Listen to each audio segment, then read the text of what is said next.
Bienvenidos a este nuevo curso de amplificación. Este curso está diseñado para que aprendas a desarrollar tus propios circuitos amplificadores y conozcas los términos, configuraciones y componentes que hacen posible la amplificación de audio y de baja frecuencia. Este curso lo puedes seguir desde la página web del autor en la siguiente dirección. Antes de nada voy a indicarte que este curso no va a mostrarte detalles técnicos de cómo funciona un transistor, ya que para eso están los cursos de electrónica de la página cursosindustriales.net. En este vídeo vamos a empezar una introducción en el proceso de la amplificación. El amplificador es un dispositivo que se encarga de transformar una pequeña señal de entrada en una señal de salida grande, como para poder citar un altavoz o que se acople la señal a otra etapa. Para ello el amplificador utiliza un dispositivo llamado transistor, que se encarga de dicha función. El transistor es un dispositivo semiconductor formado por tres terminales que, junto a una serie de elementos resistivos, se configurarán para manipular los valores de tensión e intensidad que circularán por el interior del mismo. El emisor se encarga de proporcionar la mayor parte de la carga eléctrica. El colector es el encargado de recolectar las cargas eléctricas que proceden del emisor. La base es la reguladora de las cargas.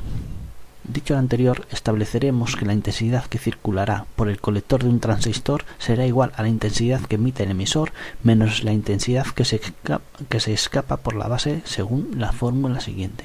Por lo que controlando la intensidad de base, modificaremos la intensidad por el colector. El amplificador puede tener varias configuraciones que el diseñador del amplificador debe de tener en cuenta. En un circuito emisor común, la señal de entrada y salida tienen al emisor como terminal común, es decir, se comparte la entrada y la salida a través de este terminal.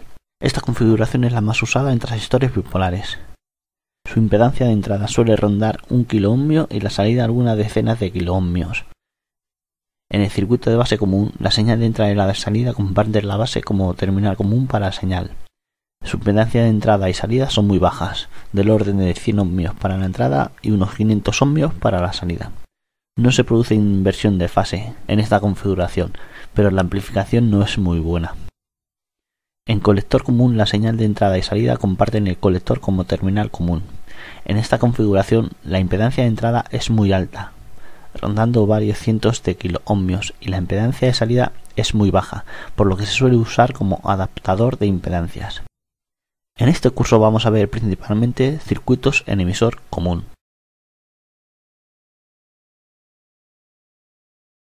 Básicamente un amplificador funciona de manera que manipulando la intensidad de entrada hace variar la misma a la salida.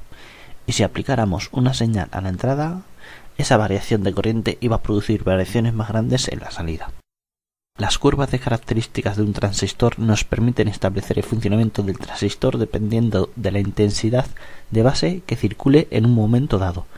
Para ello utilizaremos el siguiente circuito que, como puedes ver, está formado por dos fuentes de alimentación y dos potenciómetros que establecerán las corrientes de polarización de base y la intensidad de colector. He utilizado amperímetros y voltímetros para que puedas ver en cada momento los valores. Además, ten en cuenta que R1 es de 100 kiloohmios y R2 de 10 kiloohmios, lo que significa que la resistencia de base es mucho mayor que la resistencia de colector, por lo que este circuito no es ideal para una amplificación, sino para su uso como circuito saturador.